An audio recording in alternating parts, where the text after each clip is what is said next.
Hey friends, and welcome to this video. I am beyond excited to be back. I've just been having a few bad weeks. If you want to see more about that, check out my most recent video. And if you're here for this one, welcome! This week we're going to be talking about misconceptions about PTSD and trauma in general in movies and TV shows, because it's just something that really bugs me whenever I'm watching like a show or a movie. And I feel like when a movie or a TV show portrays trauma or PTSD in the wrong way, a lot of people are going to be thinking that that's the way that PTSD or trauma in general works, when most of the time it is not. It's really hard for me to talk about this stuff, but talking about it is the only way that I'm gonna help other people and help myself. So yeah, first of all, PTSD is not always related to a violent situation, but people up there in Hollywood tend to forget that PTSD can also occur and is more common. Non-violent traumatic events that some people probably wouldn't even call traumatic. Think about the passing of a loved one, serious health problems, childbirth problems. For me, it was being bullied in school that actually gave me PTSD, and I gotta be honest, it was in combination with something else that happened which was violent. There is just so much non-violent trauma that somebody could go through. Also, the reaction of these characters going through traumatic events doesn't seem right to me, because usually either there is a very big immediate reaction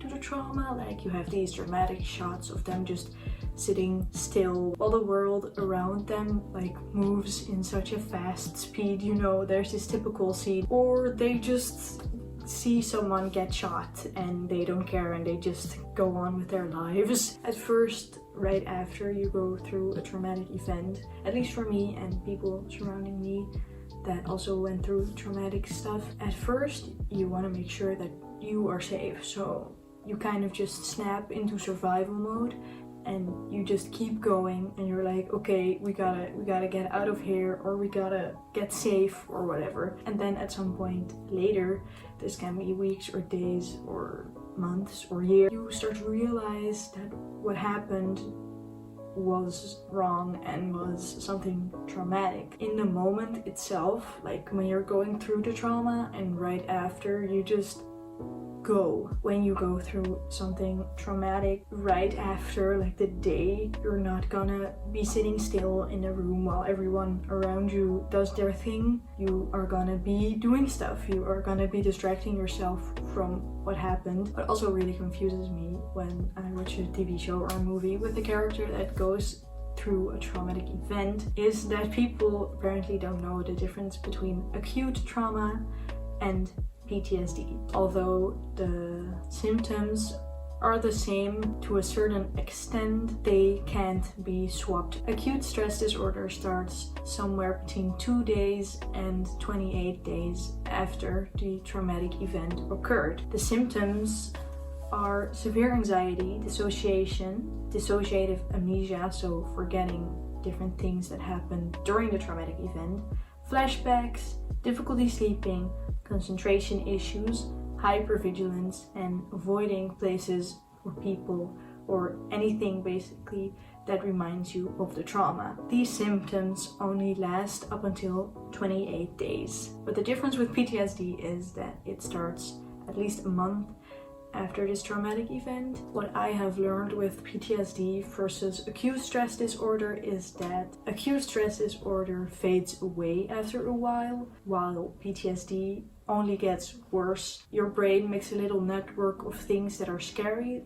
This is called your fear network. Over time, more and more things are incorporated in that fear network, which makes more and more things scary to you. I made a whole video about this, by the way. If you want to watch it, please do. You can live in denial of what happened, and I don't really know how to explain this, except that I know that you can live in denial of something because it happened to me. And in movies you rarely see this. Personally, for me, I didn't know for the longest time, and for me, I knew that something was up, but I could never really understand what it was. I always thought that what had happened to me was normal, and I didn't want what happened to me to have actually happened to me, so I just pretended that it didn't happen. One movie that really showed this part of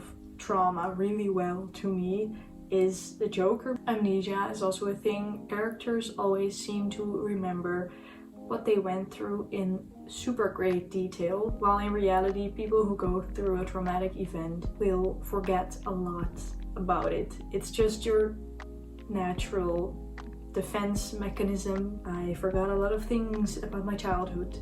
I forgot a lot of the shitty memories, but I also forgot a lot of the nice memories. And it really is like a black hole in my mind, and every once in a while a memory can come up that I totally forgot I had, or a memory can just kind of disappear. Flashbacks can also be added to the list of what people don't really seem to understand about trauma. When a character in a TV show or movie has a flashback, characters seem to be transported back to the memory, when this is not usually the case. For me, flashbacks, I never really experienced like really bad flashbacks of what happened, but just really subtle ones.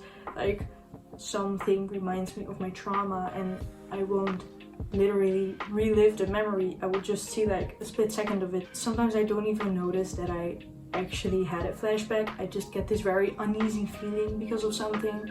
And recently, as I've been going to therapy, my flashbacks are a bit more like extended. It's never like me being in some kind of weird trance that I have to be snapped out of by someone, which is how flashbacks are usually portrayed in movies. And something that kind of correlates with flashbacks is triggers. And the thing that Hollywood doesn't really understand apparently is that not all triggers are obvious.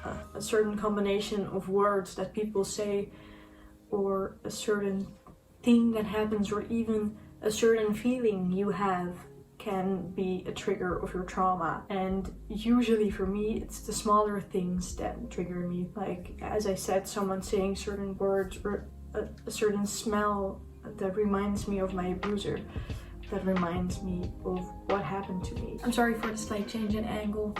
My battery died, so I had to be able to plug my charger in. Next up, we gotta talk about trauma nightmares, because I feel like movies always get them wrong, because once again, usually it's not a perfect rendition of what happened. For me, my trauma related nightmares aren't about my trauma itself, but more about how unsafe it makes me feel in the world. As a kid, I got really badly bullied, not only by my classmates, but also by my teacher at the time. And instead of dreaming about my classmates from then, or my teacher, I usually dream about people that are in my life now hurting me in the way that my teacher and my other abuser did. A lot of my dreams are also about being followed, and I think that's really a rendition of how unsafe I felt in my day-to-day life as a kid, but also how unsafe I still feel after going through all of that trauma and still struggling with PTSD. And besides that, waking up from a nightmare always happens in a very weird way in these movies. It's always the person sitting up and gasping for air in a cold sweat, when that never really happens to me. Usually when I wake up from a PTSD dream, my body is just paralyzed out of fear. And for a really long time, I thought I had sleep paralysis until I found out I had PTSD, and I was like, oh wait. But yeah, in movies that never seems to happen, and I'm not sure if I'm the only one that this actually happens to, that they like freeze when they wake up. But yeah, it happens to me. Some things just are missing. A big part of PTSD is safety behavior. Safety behavior is essentially little things that you have learned yourself to feel safer and in more control of a situation. It's basically just a distraction from the unsafe feeling Imagine if you are scared to go to the store out of fear of seeing your abuser, you ask someone to come with you, wearing very uncomfortable clothes so that your body is just focused more on the discomfort of your outfit than the discomfort of your fear, or maybe really cold clothes or really warm clothes. But you never really see stuff like this in movies and TV shows. If something bad happened to someone, you see the direct things they do to feel safer. In the Breaking Bad movie, El Camino, Jesse keeps a gun on him at all times because, yeah, he's afraid of what had happened to him. But it's a very direct reaction of Jesse to what happened to him before, when there is a lot of small things that usually don't get shown. Something else that is missing is dissociation. As I talked about before, you do see the people just sitting in a room totally zoned out while the world around them like still moves and everything happens, and they have to be snapped out of it once again. In reality, this never really happens. Not to me, at least. And even if it's the main character, you never really see what's going on inside their heads. If you dissociate, you kind of disappear into your own body, and there's just a safe space in your mind where you go when you feel really unsafe. You still see and hear and notice what's going on in the world around you, but there's an extra addition. And like, that's really something that I miss. Dissociation is something that really happens when you have PTSD, but you never really see what actually happens on TV or in movies. One TV show that I think tackled this very, very well though is The Boys. I didn't watch the full thing, but my boyfriend loves showing me clips. This character called Black Noir also went through traumatic things, and basically he had these like little cartoon figures from his childhood that only he could see. Like, there were shots of him sitting in an empty room, and then there were like the shots of him in that same room but with like a ton of like characters around him. A lot of people didn't really understand what it was. They were like, oh, these little hallucinations, blah blah blah. But like immediately when I saw that happening, I was like, wow, that was just really amazing to me. And I've never really watched a show where they showed it that well. And then last but not least, PTSD is only used when it fits the storyline. When it doesn't work for the storyline anymore, it just gets forgotten about. And you never really see characters who went through a traumatic event go to therapy or time pass and them getting better. It's just there, and the next moment it's not, because it is not a valuable plot point anymore. While of course with people in real life it takes time to heal and therapy to heal. For PTSD it means a lot of therapy and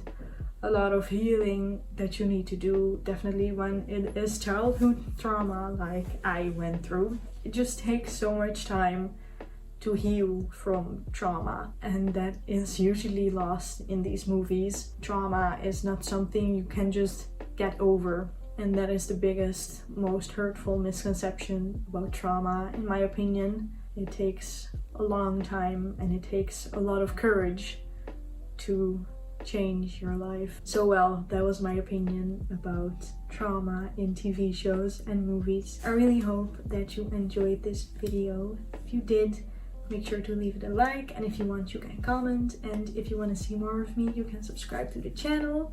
I would absolutely love to have you here. See you next week.